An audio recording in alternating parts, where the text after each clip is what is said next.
అంటే ఇవన్నీ బాగానే ఉన్నాయన్న. రీసెంట్గా ఒక వీడియో చూసిన నేను, మీరు చూసిరో లేదో. రామ్ చరణ్ గారు అయ్యప్ప మాల వేసుకొని దర్గాకు వెళ్ళి అక్కడ మొక్కిండ్రు. అట్లా ఒక హిందూ మాల వేసుకున్న ఒక స్వామి వెళ్ళి మొక్కొచ్చా? మొక్కకూడదని అంటాను. ప్రతి ఒక్క హిందువు చెప్పే మాట అదే.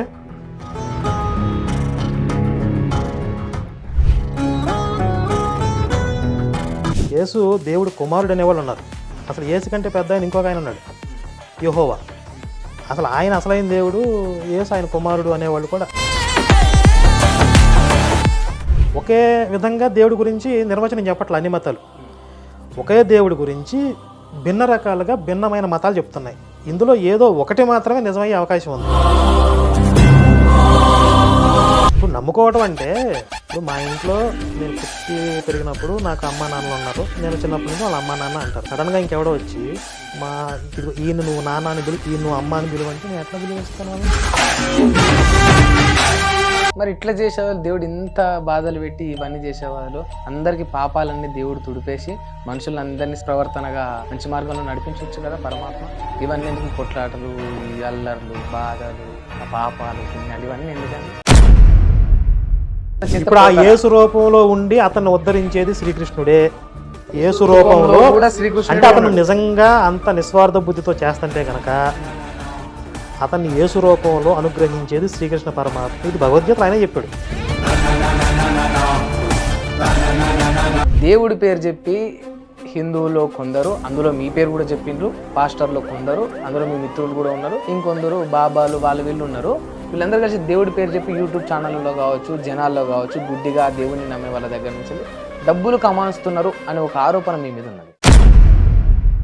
అన్ని మతాల్లో మంచోళ్ళు చెడ్డోళ్ళు ఉంటారు, కానీ మతమే చెడ్డది, కొన్ని మతాలే చెడ్డయి అంటున్నాను నేను. అర్థమైందా? హిందుత్వం చెడ్డది కాదు, హిందుత్వంలో చెడ్డవాళ్ళు ఉండొచ్చు, కానీ కొన్ని పాషాణ అసలు ఆ మతాలే చెడ్డయి. అది మొత్తం లోకానికి ప్రమాదం. మొత్తం మతం అంతా కూడా ప్రమాదం. అది. నమస్తే, వెల్కమ్ టు హిట్ టీవీ. నేను మీ సింహాద్రి. మన తోటి కరుణాకర్ సుగుణ గారు ఉన్నారు, వెల్కమ్ చేద్దాం అన్న. నమస్తే. నమస్తే. ఎట్లా ఉన్నారన్న? బాగున్నా అన్న. డైరెక్ట్ విషయంలోకి వెళ్ళిపోదాం, సోది సుత్తి ఏమీ లేకుండా. అలాగే. హిందువులు మాకు ముక్కోటి దేవదేవతలు ఉన్నారు, మా దేవుళ్ళే నిజమని అంటారు. క్రైస్తవులంతా కూడా జీసస్ ఒక్కడే ప్రభువే అందరికీ సృష్టికి సృష్టికర్త అని అంటారు. ముస్లింలందరూ అల్లానే అందరికీ దేవుడు, అల్లా ఒక్కడే అని అంటుంటారు.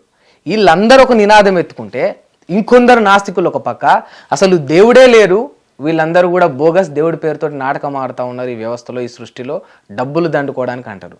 నిజంగా వాళ్ళన్నది నిజమా, మీరన్నది నిజమా, లేకపోతే ఇంకా వేరే మతాల వారు అనేది నిజమా అన్న? అది ఎలా నిర్ధారణ చేస్తాం? ఎవరు నిజం అనేది ఎవరు నిర్ధారణ చేస్తారు? మీరైతే కరుణాకర్ సుగుణ గారు అయితే ఏ విధంగా నిర్ధారణ చేస్తారు ఒక హైందవుడిగా? ఫస్ట్ మీరు చెప్పిన దాంట్లో ఒక చిన్న కరెక్షన్ ఏంటంటే, హిందువులందరూ మాకు ముక్కోటి దేవీ దేవతలు ఉన్నారు అనేది పూర్తిగా నిజం కాదు. ముక్కోటి దేవీ దేవతలు ఉండొచ్చు, కానీ ఈశ్వరుడు ఒక్కడే, దేవుడు ఒక్కడే. దేవుడు ఒక్కడే, దేవుడు ఒక్కడే. హిందుత్వంలో చాలా క్లియర్గా ఉంది. ఎవరా దేవుడు? పరమాత్మ, పరమాత్మ, పరబ్రహ్మం అనే పేర్లతో పిలుస్తాం. ఆయనకు ఒక పేరు లేదు, ఒక రూపం లేదు. అనేక గుణాలు కలిగిన వాడు, అనేక రూపాలు కలిగిన వాడు, అనేక పేర్లతో ఆయన పిలవచ్చు. మనం అనేక రూపాలు కూడా ధరించాడు, ఓకే, అనేక అవతారాలు కూడా ధరించాడు. ఒకడే పరమాత్మ. ఇది హిందుత్వం చెప్తుంది. అలాగే మీకు క్రిస్టియానిటీలోకి వెళ్తే యేసు గురించి స్పష్టత లేదు. యేసు ఒక్కడే దేవుడు అనేవాళ్ళు కొంతమంది అయితే, క్రిస్టియానిటీలో యేసు దేవుడు కుమారుడు అనేవాళ్ళు ఉన్నారు. అసలు యేసు కంటే పెద్ద ఆయన ఇంకొక ఆయన ఉన్నాడు, యెహోవా. అసలు ఆయన అసలైన దేవుడు, యేసు ఆయన కుమారుడు అనేవాళ్ళు కూడా పుత్రుడు. ఇలా క్రిస్టియానిటీలో చాలా విభేదాలు ఉన్నాయి. సుమారుగా ఒక 30,000 శాఖలు ఉన్నాయి. అంటే క్రిస్టియానిటీలో భిన్నమైన విశ్వాసాలు కలిగినటువంటి 30,000 శాఖలు ఉన్నాయి. ఇక ఇస్లాంలో దాదాపుగా ఏకాభిప్రాయం ఉంటుంది, వాళ్ళకు ఉన్నది ఒకటే దేవుడు, అల్లా పేరుతో పిలుస్తారు. వాళ్ళలో కూడా చాలా శాఖలు ఉన్నాయి, చాలా విభేదాలు ఉన్నాయి. ఇవి ఓవరాల్గా మతాల గురించి పరిచయం చేయాలంటే. ఇక నాస్తికులకి దేవుడు లేడు అనే అభిప్రాయం వాళ్ళకు ఉంటుంది. అయితే ఇందులో దేవుడు ఉన్నాడు లేడు అని ఎవరు నిర్ధారణ చేస్తారు? ఎలా నిర్ధారణ చేస్తారు? ఒకవేళ ఉంటే ఏ మతంలో చెప్పిన దేవుడు? ఇప్పుడు ఇస్లాంలో చెప్తున్న దేవుడే ఉన్నాడా? ఇప్పుడు ఎందుకంటే అన్ని మతాలు ఒకే దేవుడు గురించి చెప్పట్లా. ఒకే విధంగా దేవుడి గురించి నిర్వచనం చెప్పట్లే అన్ని మతాలు. ఒకే దేవుడి గురించి భిన్న రకాలుగా భిన్నమైన మతాలు చెప్తున్నాయి. ఇందులో ఏదో ఒకటి మాత్రమే నిజమయ్యే అవకాశం ఉంది. అవును, ఒకటి నిజమైతే మిగిలినవన్నీ కూడా అబద్ధాలు అయ్యే అవకాశాలు ఉన్నాయి. అవును. ఆ నిజం ఏంటి మరి? అందుకే నిజం అనేది నిర్ధారణ చేయటం కుదరదు. నిజం నిర్ధారణ చేయడానికి కుదరదా అన్న? దేవుడి విషయంలో దేవుడు ఇలాగే ఉన్నాడు, ఈయనే దేవుడు, ఇదే సత్యము అనేంతవరకు ఎవరూ కూడా రుజువు చేయలేదు. చేయలేదు, ఓకే, చేయలేరు కూడానా? సాధ్యం కాకపోవచ్చు. ఎందుకంటే కాకపోవచ్చు. ఇప్పుడు మనకి మనిషికి ఒక పరిమితమైన శక్తి ఉంటుంది. దేవుడు అంటే అనంతమైనవాడు. సత్య జ్ఞానమనంతం బ్రహ్మ. సత్యము జ్ఞానము అనంతము, ఇవి బ్రహ్మ యొక్క లక్షణాలు. అలా అనంతమైన పరబ్రహ్మ గురించి సామాన్యమైన పరిమితమైన శక్తి కలిగిన ఒక మానవుడు కరెక్ట్గా ఎలా నిర్ధారణ చేయగలుగుతాడు? నిర్ధారణ లేకుండా ఎలా నిజమని భావించి మొక్కుతా ఉన్నారు, కొలుస్తా ఉన్నారన్న? ఇది విశ్వాసము. ఇప్పుడు పరమాత్మ ఈ రూపంలో కేవలం విశ్వాసం అంటారు, అంతేనా? ఏ మతంలో ఉన్నదైనా విశ్వాసమే. నేను మొన్న హైందవుడైనా మీకు దగ్గర మిత్రుడైనా నేను లలిత్ కుమార్ గారితో ఇంటర్వ్యూ చేశాను. ఆయనే అన్నాడు, దేవుడు అనేది విశ్వాసం కాదు, క్రిస్టియానిటీలో కావచ్చు, ముస్లింలో కావచ్చు, వాళ్ళందరూ చేసేది విశ్వాసం, మాది నిజం అని అన్నాడు. యాక్చువల్లీ ఈ రకమైన పాయింట్ ఆయన రైజ్ చేయలేదు, మీరు రైజ్ చేశారని నేను అడుగుతున్నాను. అనుకోవచ్చు. ఇప్పుడు నేను కూడా ఒక హిందువుగా నేను నమ్మే దేవుడే సత్యం అని నేను నమ్ముతాను. కాకపోతే నేను మతం బయటకు వచ్చి ఒక న్యూట్రల్ పాయింట్లో ఉండి మాట్లాడాలి అంటే కనుక అందరివి విశ్వాసాలే అంటాను. కానీ ఒక హిందువుగా నేను నమ్మేదే సత్యం, ఇది కరెక్ట్. ఇప్పుడు లలిత్ గారు ఒక హిందూ స్థానంలో ఉండి మాట్లాడినప్పుడు ఆయన నమ్మేది సత్యం. నేను బయటకు వచ్చినప్పుడు చెప్తున్నాను, అంటే న్యూట్రల్గా ఉండి మాట్లాడితే. ఓకే, అంటే మీరు చెప్పిన పాయింట్ మెచ్యూర్డ్గా ఉన్నది. బట్ ఒక అనాలిసిస్ చేసుకుంటే మరి ఈ దేవుడినే నమ్మాలి, ఆ దేవుడినే నమ్మాలని ఏ బేసిస్ ప్రకారం నమ్మాలన్నా ఇక్కడ మనం లాజిక్ ఉపయోగించాలి. అంటే భగవంతుడు మనకు ఒక బుద్ధి, విచక్షణ అనేది ఇచ్చాడు కదా. భూమి మీద 84 లక్షల రకాల జీవరాశులు ఉన్నాయని అంటారు. అందులో ఒక్క మనిషికి మాత్రమే విచక్షణ, ఆలోచన, జ్ఞానం, తర్కం ఇవన్నీ ఇచ్చాడు. ఎందుకు ఇచ్చాడు? వాటిని ఉపయోగించుకుని విచక్షణతో తర్కబద్ధమైనది, న్యాయబద్ధమైనది నువ్వు ఆచరించాలి అని చెప్పి. ఇప్పుడు ఇన్ని మతాలు వచ్చినాయి అంటే ఇందులో ఏదో ఒకటి మాత్రమే నిజమయ్యే అవకాశం. ఎందుకంటే అన్ని మతాలు ఒకే విధంగా చెప్పట్లేదు, భిన్న భిన్నంగా చెప్తున్నాయి. చెప్తారు. మరి ఇందులో ఏది సత్యం ఎలా పట్టుకోవాలి? ఒకటి నిజమైతే మిగిలినవన్నీ కూడా మానవ కల్పిత మతాలు అవుతాయి. ఇప్పుడు మనకి హ్యాండ్ మేడ్ ప్రొడక్ట్స్ ఉంటాయి, అలాగే మ్యాన్ మేడ్ రిలీజియన్స్ అనమాట. నేను ఒక 2-3 పాయింట్లు బేస్ చేసి ఒక వివరణ చెప్తాను. అది న్యాయబద్ధంగా ఉందా లేదా మీరు మీ ఒపీనియన్ చెప్పవచ్చు. ఓకే. ఇప్పుడు దేవుడు అనేవాడు ఒక మతాన్ని లేకపోతే కొన్ని సిద్ధాంతాలని ప్రతిపాదించాడు అనుకుందాం, కొన్ని ధర్మాలు చెప్పాడు. ఆ ధర్మాలు అనేవి ఎలా ఉండాలి? మేలు చేసే విధంగా, న్యాయం చేసే విధంగా, మంచి చేసే విధంగా, న్యాయబద్ధంగా ఉండాలి, సర్వమానవాళికి సమంగా వర్తించేదే ఉండాలి. కొంతమందికి పక్షపాతంగా న్యాయం చేసే విధంగా, కొంతమందికి అనుచితంగా వాళ్ళకి ప్రయోజనం కలిగించే విధంగా, కొంతమందికి అన్యాయం చేసే విధంగా ఉండకూడదు కదా. ఇప్పుడు మీకు హిందుత్వంలో చూసుకుంటే అందులో ఉన్నటువంటి మూల సిద్ధాంతాలు ఏవైతే ఉన్నాయో, కర్మ సిద్ధాంతము, మనం మంచి చేస్తే పుణ్యం, పాపం చేస్తే దానికి సంబంధించిన ప్రతిఫలం, ఇవన్నీ కూడా మనం అనుభవించి తీరాలి. ఇది మొత్తం సర్వమానవాళికి వర్తిస్తుంది కదా. మీకు మిగిలిన 2 మతాలు తీసుకోండి, వాళ్ళకి మంచి చెడులతో సంబంధం లేదు. మా మతంలో ఉన్నవాళ్ళు స్వర్గానికి పోతారు, మా మతం కాని వాళ్ళు నరకానికి పోతారు. ఇది బేసిక్ మూల సిద్ధాంతాలు. అసలు ఫస్ట్ ఈ పాయింట్ దగ్గర నుంచి మొదలు పెడతారు. ఈరోజు మత ప్రచారాలు చేస్తున్నా, మత మార్పిళ్ళు చేస్తున్నా వాళ్ళు మాట్లాడే పాయింట్ ఇదే. అర్థమైంది కదా. ఇప్పుడు నేను ఒక ప్రశ్న అడుగుతాను. మీకు ఓటీటీలో స్క్విడ్ గేమ్ అని చెప్పి ఒక సిరీస్ ఉంది, కొరియన్ వెబ్ సిరీస్. ఆ స్క్విడ్ గేమ్ ఏంటంటే అందరినీ ఒక దీవిలోకి తీసుకుపోతారు. ఈ స్క్విడ్ గేమ్లో ఏం చేస్తారంటే ఒక మాఫియా లేకపోతే ఒక ఆర్గనైజ్డ్ ఒక ముఠ జీవితం మీద ఆశలు వదిలేసుకున్న వాళ్ళు, లేకపోతే బాగా కష్టాల్లో ఉన్నవాళ్ళు, ఇలాంటి వాళ్ళందరినీ కూడా కాంటాక్ట్ అయ్యి మొత్తం ఒక దీవిలోకి తీసుకుపోతారు. ఎందుకు తీసుకుపోతారో అక్కడ వాళ్ళతో కొన్ని ఆటలు ఆడిస్తారు. ఆ ఆటలో విజేత అయిన వాడికి విపరీతమైన డబ్బు ఇస్తారు. కాకపోతే అందులో ఫెయిల్ అయితే రూల్స్ తప్పితే చంపేస్తారు. చాలా క్రూయల్గా ఉంటుంది. అంటే రోజుకు ఒక ఆట ఆడిస్తారు, ఆ ఆటలో రూల్స్ బ్రేక్ చేస్తే వాడిని చంపేస్తారు. ఇలా చివరికి చంపుకుంటూ పోతే చివరికి ఒకటి మిగులుతాడు, వాడికి విపరీతమైన డబ్బు ఇచ్చి పంపిస్తారు. ఇది ఆట. అయితే ఇక్కడ కూడా ఒక న్యాయం ఏంటంటే, వాళ్ళు పాటించే ఒక న్యాయం ఏంటంటే అందరికీ సమానమైన అవకాశాలు ఇస్తారు. అంటే ఒకడికి ఆ ఆట గురించి ముందే ఇన్ఫర్మేషన్ ఇవ్వటం, ముందే లీక్ చేయటం కానీ, లేకపోతే వాడికి ప్రయోజనం కలిగే విధంగా వాడిని ముందు పెట్టడం, ఇట్లా ఏమన్నా అందరికీ సమానమైన అవకాశాలు ఇస్తారు. న్యాయబద్ధంగా ఆడాలి. ఇది క్రూయల్గా ఉన్నప్పటికీ అందులో ఒక న్యాయం ఉంది కదా. మీకు ఇప్పుడు యేసు మతం తీసుకోండి. యేసు మతం కూడా చాలా క్రూయల్, ఈ స్క్విడ్ గేమ్ లాగా చాలా క్రూయల్గా ఉంటుంది. మీరందరూ రన్నింగ్ రేస్లో ఉండండి, అందరూ పరిగెత్తుకుంటారండి, చివరికి ఈ మా యేసు మతంలో మిగిలిన వాళ్ళనే నేను బ్రతికే పరలోకం తీసుకెళ్తే మిగిలిన వాళ్ళని చంపేస్తాను అంటాడు. అవునా కదా. స్క్విడ్ గేమ్లో ఎలా అయితే రూల్స్ తప్పితే వాళ్ళ రూల్స్కి విరుద్ధంగా ఉండి చంపేస్తున్నారు, ఇక్కడ కూడా యేసు మతంలో లేని వాళ్ళని చంపేస్తానంటున్నాడు. ఎక్కడ చంపేస్తానంటున్నాడు? చంపడు కదా అని మీరు అనొచ్చు. చంపడు కాదు, చంపడం కంటే పెద్ద శిక్ష ఏంటంటే నరకంలో వేస్తాడు. అక్కడ అగ్ని ఆరదు, పురుగు సాగదంట. కోట్ల సంవత్సరాలు మలమలా మాడుతూ ఉంటారు. అది చావు కంటే భయంకరం, చాలా క్రూయల్ అది. అయితే పోనీ అందరికీ మరి సమాన అవకాశాలు ఇచ్చారా అంటే అక్కడ ఇవ్వలేదు. ఎగ్జాంపుల్, నేను ఇప్పుడు బై బర్త్ ఒక క్రిస్టియన్ ఫ్యామిలీలో పుట్టాను, ఒక పాస్టర్ కొడుకుగా పుట్టాను అనుకోండి. నేను యేసు మతంలో ఉండటం నాకు చాలా ఈజీ, ఎందుకంటే నేను ఆ మతంలో పుట్టి పెరిగాను. మా తల్లిదండ్రులు అందులో నన్ను పెంచుతారు, సర్వైవ్ అవుతారు. ఆటోమేటిక్గా నేను క్రైస్తవ మతంలో ఉంటాను. అలాగే మీరు ఒక సాంప్రదాయబద్ధమైన ఒక బ్రాహ్మణ కుటుంబంలో పుట్టారనుకోండి, చాలా కట్టుదిట్టమైనటువంటి ఆచారాలు పాటించే కుటుంబంలో పుడితే మీరు మీ సంప్రదాయాలని, మీ మతాచారాలని వదిలేసుకుని యేసు మతంలో రావడం అంత ఈజీనా? కాదు, చాలా కష్టం కదా. మరి మిమ్మల్ని ఆ బ్రాహ్మణ కుటుంబంలో పుట్టించింది ఎవరు? నన్ను ఈ పాస్టర్ కొడుకుగా పుట్టించింది ఎవరు? దేవుడే కదా.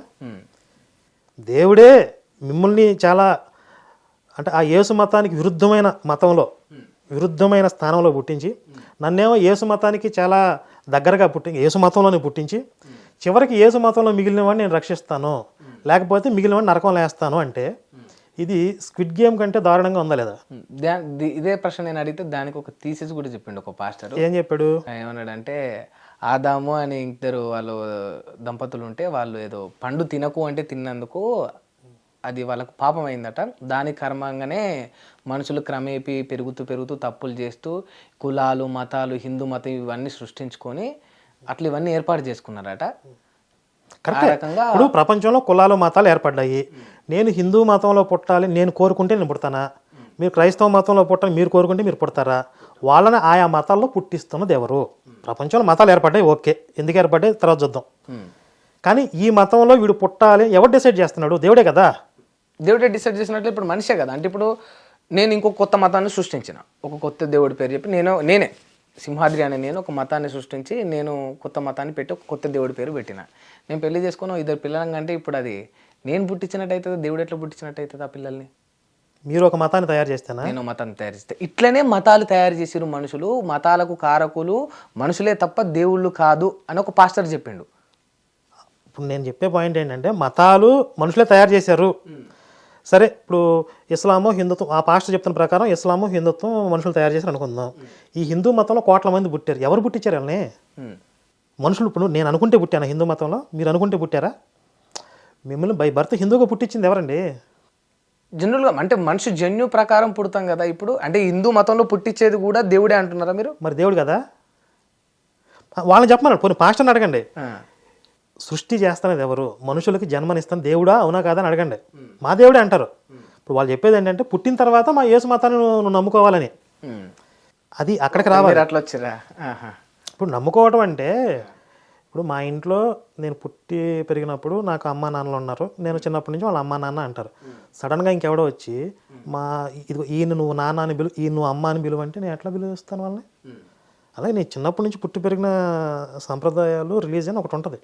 సడన్గా ఇంకోటి వచ్చేసి నా మతంలోకి రండి అంటే ఇది ఫస్ట్ పాయింట్. అంటే మనం లాజికల్గా అనాలిసిస్ మీరు అన్నట్టే అప్లై చేసుకుందాం. సరే, ఇప్పుడు నిజంగా క్రైస్తవ దేవుడే ఉంటే, జీససే ఉంటే, ఆ ప్రభువే ఉంటే ఇంతమందిని ఎందుకు పుట్టించాడు? మరి హిందూ మతంలో ఇన్ని కోట్ల మంది అని అంటున్నారు కదా. ఒక పాయింట్, అందరికీ సమానమైన అవకాశాలు ఇవ్వట్లేదు. సో అందరిని పుట్టిస్తే ఒకే విధమైనటువంటి స్థితిలో పుట్టిస్తే వీళ్ళందరూ అప్పుడు ఆ రన్నింగ్ రేస్ మొదలు పెట్టాలి. చివరికి యేసు మతంలో ఎవడు మిగులుతాడో వాడు నువ్వు రక్షించు, లేకపోతే ఏదో ఒక దిక్కుమాల రూల్ పెట్టుకో. అసలు బై స్టార్టింగ్ పాయింటే నువ్వు సమానమైన న్యాయం పాటించట్లేదు. కొంతమందిని అక్కడ పెడుతున్నావు, కొంతమంది ఎక్కడ పెడుతున్నావు, కొంతమంది కుంటోళ్ళు, గుడ్డోళ్ళు, పేదవాళ్ళు, దొంగలు, ఎంతోమంది ఎన్నో రకాలుగా పుట్టించి ఇక్కడికి వచ్చిన వాళ్ళని చివరికి నువ్వు ఫిల్టర్ చేసేస్తానంటే అది అన్యాయం కదా. ఇది మతం మారడం, మతంలోకి రావడం వరకు ఇది అప్లికేబుల్. అంతవరకైతే మీరు అన్నట్టు ఓకే ఏకీభవించవచ్చు. నిజంగా దేవుడి పరంగా ఈ శక్తి పరంగా చూసుకుంటే మరి క్రైస్తవ్య మతంలో పుట్టిన వాళ్ళ సంఖ్యనే ఎక్కువ ఉంటుంది కదా ఈ ప్రపంచంలో. క్రైస్తవంలో పుట్టిన వాళ్ళ సంఖ్య ఎక్కువ కాదు, మతం మార్చబడిన వాళ్ళ సంఖ్య ఎక్కువ ఉంటుంది. అంటే మీరు దేనికంటే ఎప్పటి నుంచి వెళ్ళి మార్చబడుతుంది మీరు అన్నట్టు? ఫస్ట్ పాయింట్, మీరు దేనికంటే సంఖ్య ఎక్కువ అంటున్నారు? హిందువుల కంటే కూడా క్రైస్తవుల సంఖ్య ఎక్కువ ఓవరాల్గా ఈ ప్రపంచంలో చూసుకుంటే. హిందువుల కంటే ఎక్కువ. హిందువుల కంటే ఎక్కువ. కానీ నిజంగా హిందూ దేవుడే మీరు అన్నట్టే ఒక పరమాత్మే నిజమైతే ఇంతమంది భక్తులు అట్లెట్లా పుడుతున్నారు? ఈ సంఖ్య మేజర్గా ఉండాలి కదా పరమాత్మ నిజమైతే. దీనికి బైబిల్లోనే యేసు ఒక సమాధానం చెప్తాడు. ఇరుకు మార్గమున ప్రవేశించుడి, జీవానికి పోయే మార్గం ఇరుగ్గా ఉంటుంది, నరకానికి పోయే మార్గం విశాలంగా ఉంటుంది, దాంట్లో అనేకులు ప్రవేశిస్తారు అంటాడు. సత్యాన్ని కనుగొనేవాళ్ళు కొందరే అంటాడు. ఇదే మాట భగవద్గీతలో శ్రీకృష్ణుడు చెప్పాడు. ముందే శ్రీకృష్ణుడు చెప్పాడు, తర్వాత వేసి కాపీ కొట్టాడని తెలియదు. నన్ను కనుగొనడానికి, నన్ను తెలుసుకోవడానికి ప్రయత్నించే వాళ్ళలో ఒకానొకడు మాత్రమే నా యథార్థ స్వరూపాన్ని తెలుసుకోగలుగుతున్నాడు. అలా ప్రయత్నించే వాళ్ళు కూడా కొందరే, కోట్ల మంది ఉంటారు. కానీ అందులో కొన్ని వేల మంది నన్ను తెలుసుకోవడానికి ప్రయత్నం చేస్తారు. ఆ వేల మందిలో ఒకడు మాత్రమే సక్సెస్ అవుతున్నాడు. మరి ఇన్ని కోట్ల మంది ప్రయత్నించటం లేదు కాబట్టి ఇది సత్యం అనలేంగా. సత్యాన్ని తెలుసుకోగలిగేది తక్కువ మందే, ఫిల్టర్ అవుతారు కదా అబద్ధం వైపు. ఇప్పుడు నిజం లేచి బట్టలు దొడుకునే లోపు ప్రపంచం అంతా అబద్ధం చుట్టేస్తుందని ఒక సామెత చెప్తారు. మీకు ప్రపంచంలో పర్టికులర్గా ఈ కలియుగంలో మోసాలు, అబద్ధాలు, కల్పితాలు ఎక్కువ వ్యాప్తి చెందుతాయి. ధర్మం ఒక వంతు ఉంటే అధర్మం 3 పాదాలతో నడుస్తుంది, కలియుగ ధర్మం అని చెప్తారు. అదే కదా జరుగుతుంది. కాబట్టి తక్కువ మంది నమ్ముతున్నారు, తక్కువ మంది తెలుసుకోగలిగారంటేనే సత్యమనే ఒక మనం విశ్లేషణ చేయాలి. అట్లా వచ్చేది అర్థమైందా? అందుకే సత్యం అంటున్నా. ఇది నరకానికి పోయేవాళ్ళు అనేకులు. ఇప్పుడు సరే చెప్పండి, ఇప్పుడు వాళ్ళు అంటారు ఆ యొక్క బాప్తిజం తీసుకోకపోతే, యేసును ప్రభువుగా కొలవకపోతే నరకానికి పోతాడు అని. హిందూ మతాలను, హిందూ దేవుళ్ళను గౌరవించకపోతే, హిందూ దేవుళ్ళని నమ్మకపోతే మిగతా వాళ్ళు కూడా నరకానికి పోయే అవకాశాలు ఉంటాయా? అట్లా అని ఎక్కడా లేదు, నాకు తెలిసినంత వరకు లేదు. ఎందుకంటే హిందుత్వం యొక్క తాత్విక ధోరణి ఆ విధంగా ఉండదు. మనకి భగవద్గీత పరమ ప్రామాణికం అందరికీ. అందులో శ్రీకృష్ణుడు చెప్పేది ఏంటి? ఎవరైనా సరే అన్య దేవతలని పూజించదలిచినచో అతనికి ఆ దేవత మీద శ్రద్ధ కుదురుకునే విధంగా నేనే చేస్తానంటాడు. అదే బైబిల్లో వేరే దేవతను పూజించి చంపేస్తానంటాడు, రాళ్లతో సావగొట్టను అంటాడు. కానీ శ్రీకృష్ణుడు ఏమంటున్నాడు? అతనికి ఆ శ్రద్ధ నిలబడే విధంగా నేనే చేస్తానంటాడు. మళ్ళీ అతను అక్కడికి వెళ్ళి ఏం కోరికలు కోరుతున్నాడో ఆ కోరికలు నెరవేరే విధంగా, అతనికి ప్రతిఫలం వచ్చే విధంగా ఆ దేవత ద్వారా నేనే నా యొక్క అనుగ్రహాన్ని ఇస్తానని కూడా చెప్తున్నాడు. ఓకే. వాడు పూజిస్తే చంపేస్తాను అనే ధోరణి హిందుత్వంలో ఉండదు. ఓకే. కాకపోతే ఒకటి చెప్పాడు, అంటే ఈ కామ్య కర్మలతో లేకపోతే కోరికలతో దేవతల్ని ఆశ్రయించే వాళ్ళు ఆ యొక్క దేవతల లోకాన్నే పొందుతారు, అత్యున్నతమైనటువంటి నా పరంధామాన్ని చేరుకోలేరు అని చెప్తాడు. అంటే ఇవన్నీ కూడా తిరిగి వచ్చే లోకాలు. 14 లోకాల్లో సత్యలోకం వరకు, బ్రహ్మలోకం వరకు కూడా అన్ని తిరిగి వచ్చే లోకాలు ఉన్నాయి. అంటే జన్మ పరంపర కొనసాగుతూ ఉంటుంది. కానీ పరంధామానికి వెళ్ళి మళ్ళీ తిరిగిరాడు, మోక్షాన్ని పొందినవాడు. కాబట్టి ఈ దేవతలను ఆశ్రయించే వాళ్ళు ఈ జన్మచక్రంలో పడి తిరుగుతూ ఉంటారు, కోరికలు నెరవేరుతాయి, పూజించవచ్చు. మీరు అంటున్నట్టు అంతిమానికి కానీ మోక్షాన్ని పొందలేరు. అది శ్రీకృష్ణుని పరతత్వాన్ని పట్టుకున్నప్పుడే. ఓకే. మోక్షం అంటే అక్కడే ఉంటుంది, అక్కడేం లేదు. జన్మరాహిత్య మోక్షం అంటే ముక్తి, ముక్తి అంటే విడుదల. దేని నుంచి? ఇప్పుడు ఈ జన్మచక్రం అనేది ఒక జైలు అనుకుంటే ఈ జైలు నుంచి జీవుడికి విడుదల. ఇప్పుడు ఇది జైలు అన్నట్ట మనకు? నేను అడుగుతున్నా. అలాంటిదే, ఇంచుమించు అలాంటిదే జన్మచక్రం అంటే. మీకు ఇప్పుడు మీ అకౌంట్లో పాపము, పుణ్యము ఇవేవో ఉన్నాయి. వీటిని అనుభవించడానికి, వాటిని జీరో చేయడానికి మీరు ఈ జన్మ తీసుకున్నారు. మరి ఈ జన్మ అయిపోయిన తర్వాత మీరు విడుదల అయిపోతారా అంటే మళ్ళీ కొత్తగా కొన్ని యాడ్ చేసుకుంటారు ఇందులో. మళ్ళీ పాపం పుణ్యం ఏదో ఒక మళ్ళీ క్రెడిట్ అవుతా ఉంటాయి. ఇప్పుడు పోయిన జన్మలో ఉన్నాయి, క్లియర్ చేసుకోవడానికి వచ్చారు. ఈ జన్మలో మీరు న్యూట్రల్ అయిపోయి జీరో మెయింటైన్ చేస్తే పోయిన జన్మలో క్లియర్ అయిపోతే మీరు వెళ్ళిపోతారు. కానీ ఇప్పుడు ఏం జరిగింది? మళ్ళీ కొత్తగా యాడ్ చేసుకుంటారు. ఈ కొత్తగా యాడ్ అయిన మళ్ళీ మీరు అనుభవించాలి. మరి ఇట్లా చేసేవాళ్ళు, దేవుడు ఇంత బాధలు పెట్టి ఇవన్నీ చేసేవాళ్ళు, అందరికీ పాపాలన్నీ దేవుడు తుడిపేసి మనుషులందరినీ సత్మార్గంలో, సత్ప్రవర్తనగా మంచి మార్గంలో నడిపించవచ్చు కదా పరమాత్మ. ఇవన్నీ ఎందుకు? ఈ కొట్లాటలు, ఈ అల్లర్లు, బాధలు, పాపాలు, పుణ్యాలు ఇవన్నీ ఎందుకండి? ఇప్పుడు భారతదేశంలో ప్రధానమంత్రి గారు అందరి అకౌంట్లో ₹1,00,00,000 వేసేయచ్చు కదా అని ఈజీగా చెప్పేసేయచ్చు. వేస్తే ఏమైద్ది? కానీ దానికి ఒక లాజిక్ నేను చెప్తా. అంత బడ్జెట్ లేదు, అప్పులలో ఉంది, మిగతా పనులకు అభివృద్ధికి వాడాలి. సరే, నిజంగా దేవుడి దగ్గర కూడా వేయగలిగే స్థితి ఉందా? దేవుడి దగ్గర లిమిట్ ఉంటుందా? లేదు. నేను మోదీ గారికి శక్తి ఉందా లేదా అని మాట్లాడు. నిజంగా వేయగలిగే స్థితి ఉందనుకుందాం, వేసారు అనుకుందాం, ఏమైద్ది? అందరూ బాగుపడిపోతారా? ఆ ₹1,00,00,000 ఆ రోజుతో సమస్యలు తీరిపోతాయా? తీరిపోవు కదా. మళ్ళీ ఆ ₹1,00,00,000 తర్వాత మళ్ళీ యుద్ధాలు, మళ్ళీ గొడవలే, మళ్ళీ ఒకడినొకడు మోసం చేసుకోవటమో లేకపోతే దురాశలో స్వార్థాలు అన్నీ. ఎందుకంటే ఇక్కడ ఆపేటోడు ఉండడు, అనేటోడు ఉండడు, చట్టాలు చేతుల్లోకి తీసుకుంటారు, డబ్బు వచ్చిన తర్వాత అహము అన్ని బలుపు కానీ మీరు అంటున్నట్టు మోక్షానికి రీచ్ అయిన తర్వాత దేవుడే అక్కడ హై కదా, ఇంకేమీ ఉండదు కదా. మోక్షానికి వెళ్ళటం అనేది భగవంతుడు పక్షపాతంతో కొందరిని తీసుకెళ్లిపోవటం, కొందరిని ఆపేయటం ఉండదు. మరి రీజన్ ఏమై ఉంటది? మన అర్హతతో దాన్ని సాధించుకోవాలి. మన అర్హత ఆ స్థితికి తీసుకెళ్ళాలి. తిరిగి అర్హత అక్కడికే వస్తుంది కదా, ఏదైతే బైబిల్ ఖచ్చితంగా. మీకు క్వాలిఫికేషన్ లేకుండా మిమ్మల్ని తీసుకెళ్లి పీజీలో పడేడు. సో ఇది అది రెండు ఒకటే. ఇప్పుడు మీ లెక్క ప్రకారం చూసుకుంటే క్రైస్తవులు ఏ రకంగా అయితే బాప్తిజం తీసుకుంటే ప్రభువును మొక్కితేనే పరలోకానికి పోతారు అని వాళ్ళు ఎట్లయితే చెప్తున్నారో, ఒక చిట్ట చివరి స్టేజ్లో దేవుణ్ణి కోరికలు కోరుకోకుండా పూర్తి స్థాయిలో నిమగ్నమై నమ్మినప్పుడే అర్హులై వాళ్ళప్పుడు అట్లే చెప్పారు. చిన్న తేడా ఉంది, మీరు గమనించాలి. ఇప్పుడు క్రిస్టియానిటీలో అందరికీ సమాన అవకాశాలు లేవన్న పక్షపాతం ఉంది. కొంతమందికే ప్రయోజనం కలిగించే విధంగా ఉంది ఆ సిద్ధాంతం. కానీ హిందుత్వం అలా కాదు. ప్రతి ఒక్కడికి సమాన అవకాశాలు ఉన్నాయి. ప్రతి ఒక్కడు వాడి సామర్థ్యాన్ని బట్టి ఆ స్థితిని చేరుకోగలుగుతాడు. ఎవడి మీద పక్షపాతం లేదు, ఎవరికి అన్యాయం లేదు. ఇది దైవికమైంది. ఇప్పుడు మనిషి పెట్టిన దాంట్లో లోపాలు ఉంటాయి, కొంతమందికి అన్యాయం జరిగింది. కానీ దేవుడు పెట్టిన దాంట్లో ఎవరికి అన్యాయం జరగదు. మీకు ఒక క్రిస్టియానిటీలో ఉన్న వారికి అన్యాయం జరిగినట్టే కదా. మరి ఇప్పుడు ఎలా జరుగుతుంది? వాళ్ళు ఇప్పుడు హిందూ దేవుళ్ళను మొక్కరు, మీరు అన్నట్టు అసలు హిందూ దేవుళ్ళను మొక్కాల్సిన అవసరం కూడా లేదు. అంటే వాళ్ళ యొక్క కర్మ. ఒక్క క్వశ్చన్ అండి, మీరు అంటున్న స్ట్రైట్ గా నాకు ఆన్సర్ చెప్పండి. మీరు అంటున్నట్టు మోక్షానికి చేరుకోవాలంటే ఒక మానవుడు ఏం చేయాలి? ఒక నాస్తికుడు కూడా మోక్షానికి వెళ్ళగలడు. నాస్తికుడు కూడా కర్మరాహిత్య స్థితిలోకి వెళితే. అంటే ఇప్పుడు నేను ఒక మంచి పని చేశాను, ఈ మంచి పని నేను చేశాను నేను ఫీల్ అయితే ఆ కర్మ ఫలం నాకు వచ్చేసింది.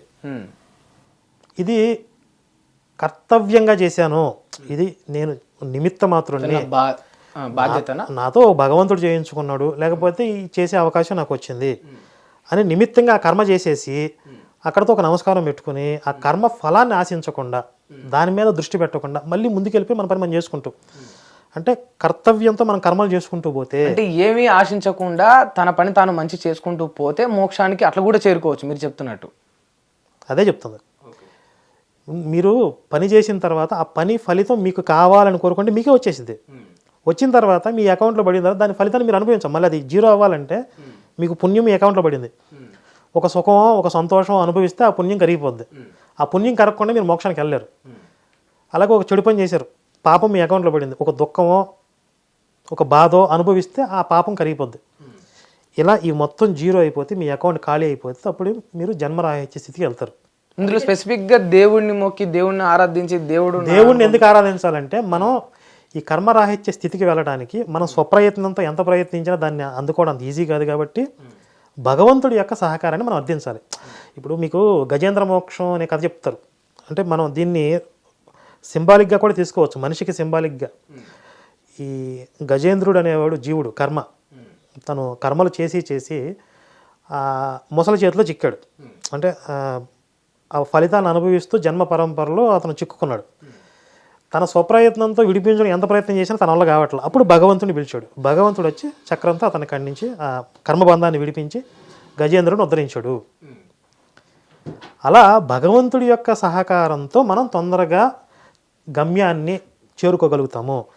ఇప్పుడు గజేంద్రుడికి బలం ఉండి మొసలని విడిపించుకోగలిగే సామర్థ్యం తన స్వప్రయత్నంతో చేసి విడిపించుకోగలిగితే మంచిదే, నీ ప్రయత్నం నువ్వు చేయొచ్చు.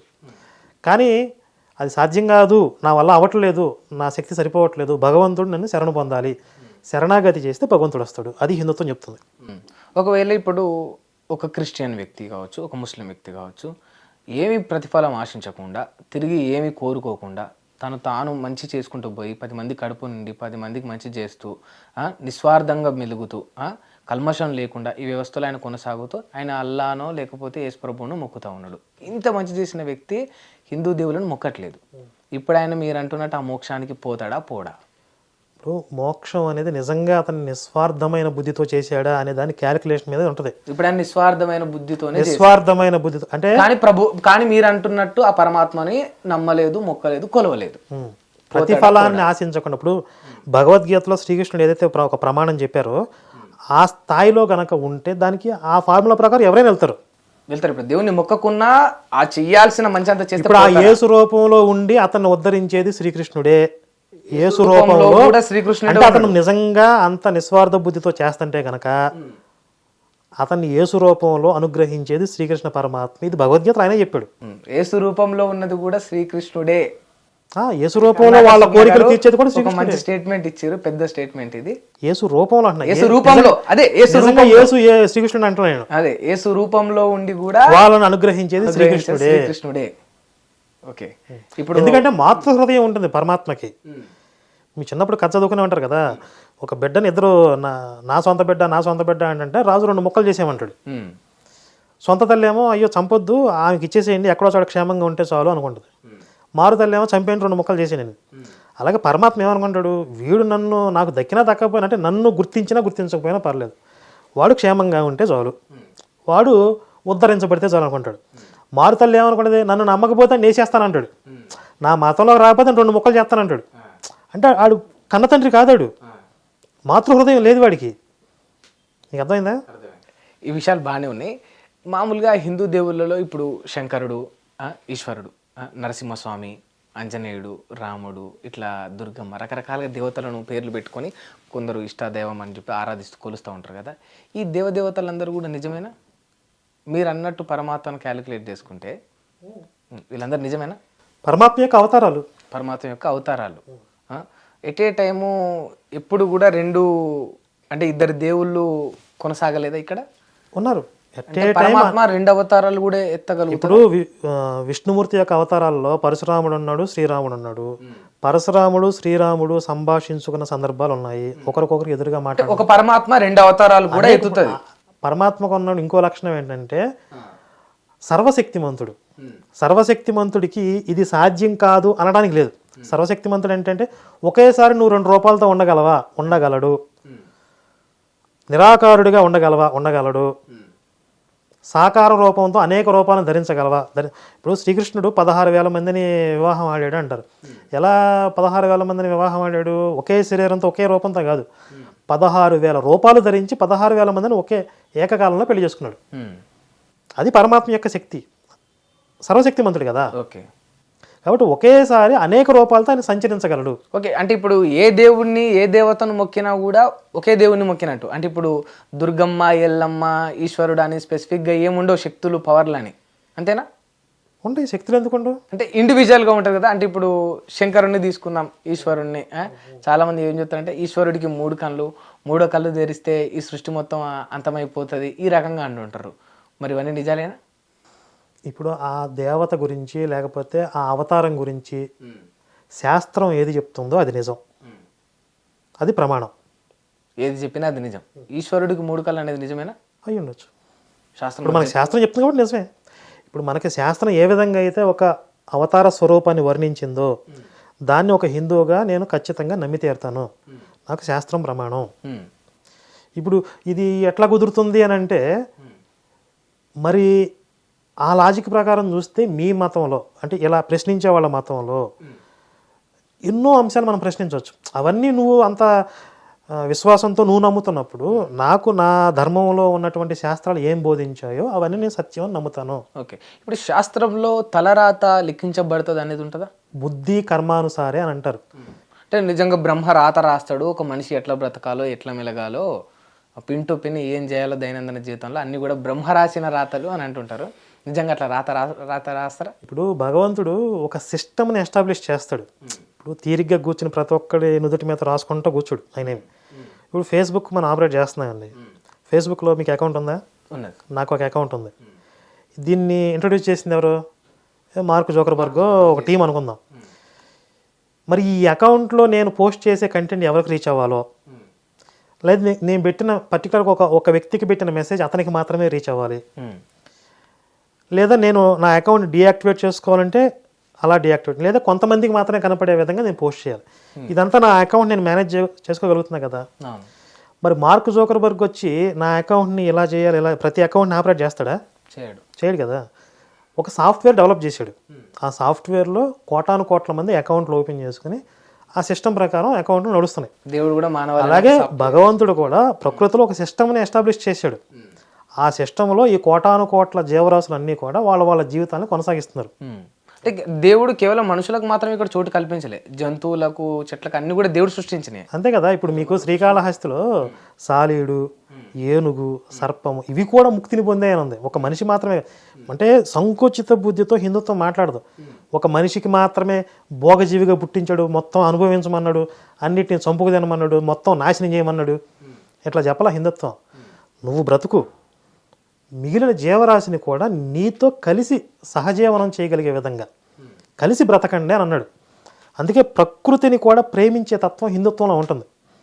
హిందుత్వం ఎందుకు బాగుండాలని అంటే, ప్రళయం, ప్రపంచం నాశనం అవ్వకుండా ఉండాలి అంటే హిందుత్వం బలంగా ఉండాలి. లేకపోతే ఈ పాషాండ మాతలు వస్తే మొత్తం ప్రపంచం నాశనం, ప్రకృతి నాశనం, వినాశనమే. ఎందుకంటే మ్యాన్ మేడ్ రిలీజియన్స్ కదా. వీళ్ళకి ఇప్పుడు మనిషి తయారు చేసే మతాలు ఏమంటే వాడి స్వార్థమే ఆలోచిస్తాడు, లోక కళ్యాణం గురించి ఆలోచించడు. అది ఒక వ్యాపారం లాంటిది. వాడి వ్యాపారంలో వాడు ఎలా గెయిన్ అవ్వాలి, వాడి బిజినెస్ ఎలా డెవలప్ అవ్వాలి, ఇది మాత్రం ఆలోచిస్తాడు. ఇవి లోకాన్ని నాశనం చేస్తాయి. భగవంతుడు ఏం ఆలోచిస్తాడు? లోక కళ్యాణం గురించి ఆలోచిస్తాడు. ఒక వ్యక్తికి ప్రయోజనం కలిగించడం లక్ష్యం కాదు. అందుకని సర్వమానహితం, సర్వజీవులకి హితాన్ని కలిగించేది హిందుత్వం మాత్రమే. ఇప్పుడు మీరు ఇందాక ఒక మాట అన్నారు, మ్యాన్ మేడ్ రిలీజియన్స్ అని అన్నారు కదా. అసలు భగవంతున్నే, అంటే దేవుణ్ణే, గాడ్నే మ్యాన్ మేడ్ చేశారు వీళ్ళంతా కూడా.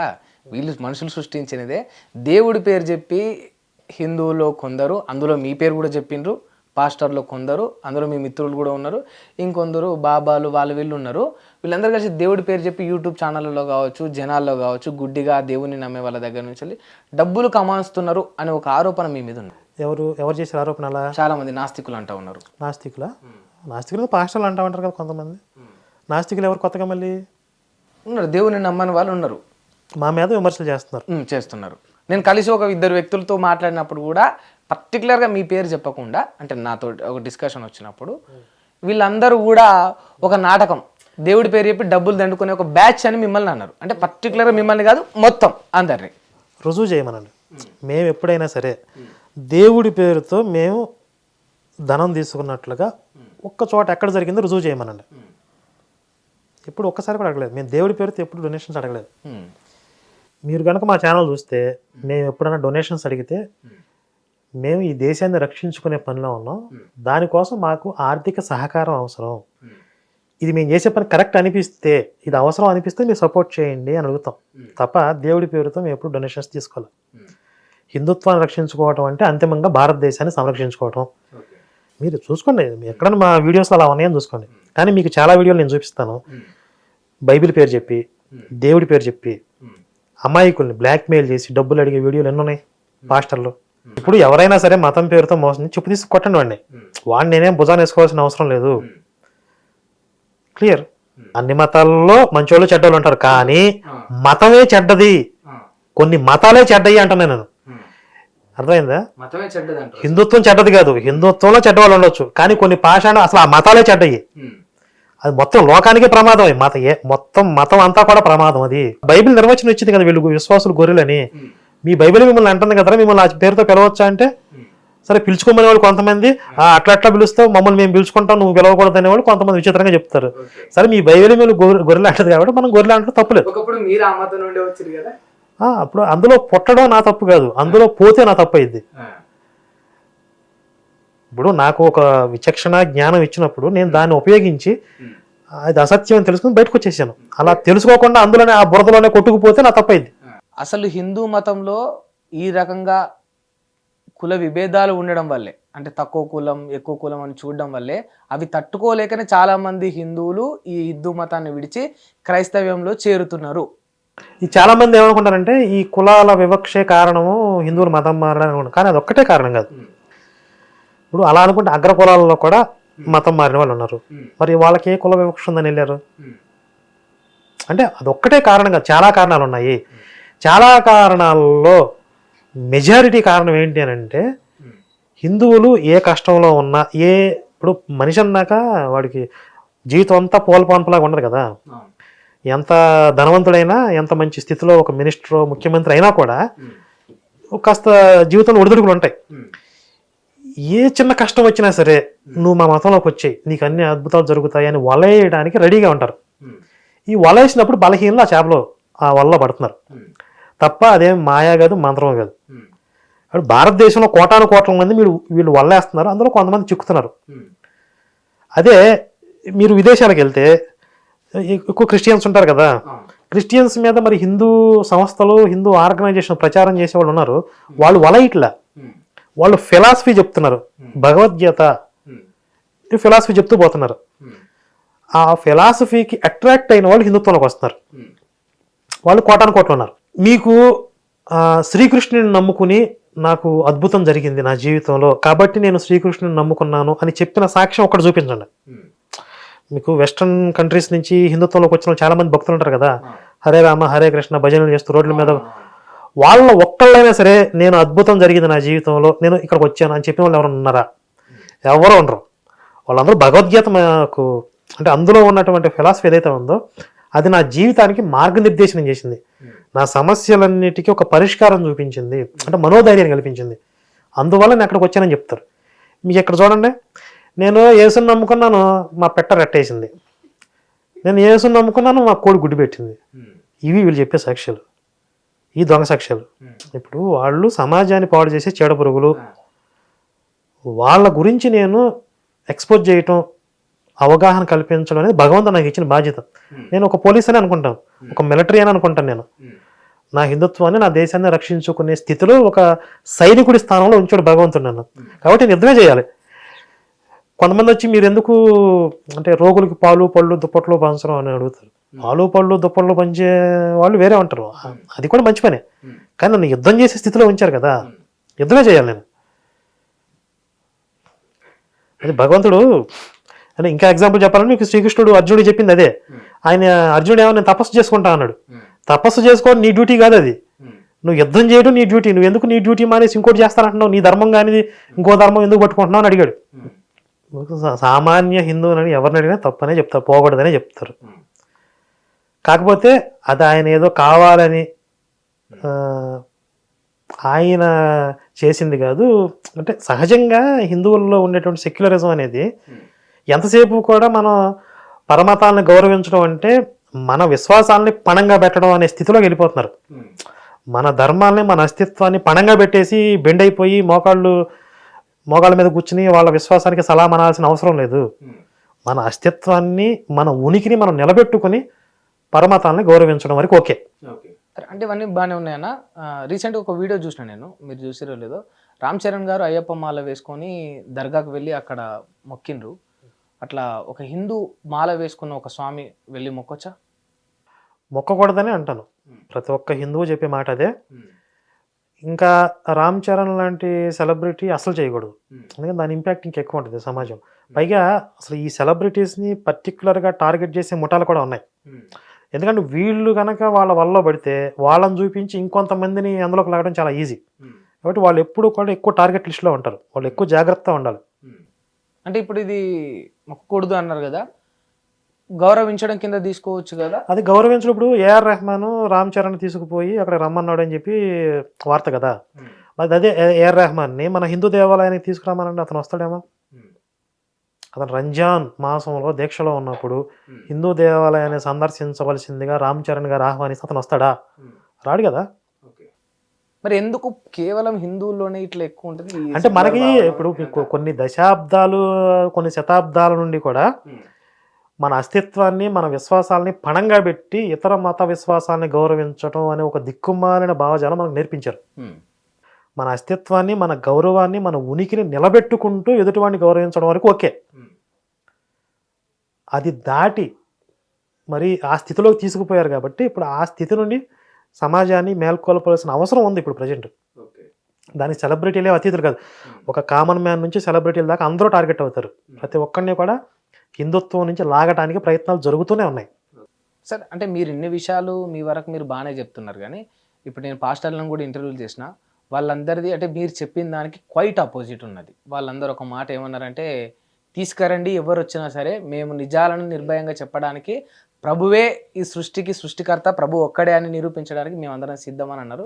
ఒకవేళ ఒక పాస్టర్ను తీసుకొస్తే, ఒక పాస్టర్కు డిబేట్ కూర్చోబెడితే కరుణాకర్ సుగుణ సిద్ధమా? ఎందుకు సిద్ధం కాదు? ఇప్పుడు మా ఛానల్లో ఎన్నో డిబేట్లు ఉన్నాయి, ఆల్రెడీ చేసినవే కదా. ఇప్పుడు కొత్తగా నేను మళ్ళీ సిద్ధం అని చెప్పాల్సిన అవసరం కూడా లేదు. అసలు నా ముందు రావడానికి ఇప్పుడు ఉన్న రెడీ అసలు ఏ పాస్టర్ సిద్ధంగా ఉన్నాడు ఫస్ట్ నా ముందు రావడానికి? నేను తీసుకొస్తా. తీసుకురండి, ఏ పాస్టర్ వస్తాడు? నేను తీసుకొస్తా, మీరు వస్తారు కదా. Um. Okay right. Karunakar Suguna గారు ఛాలెంజ్ యాక్సెప్ట్ చేసిరు. ఏ పాస్టర్ నాతో డిబేట్ చేయడానికే సిద్ధంగా లేడు, మీరు తీసుకొస్తే నేను రావడానికి రెడీ అంటున్నారు. Okay, thank you. Okay, thank you.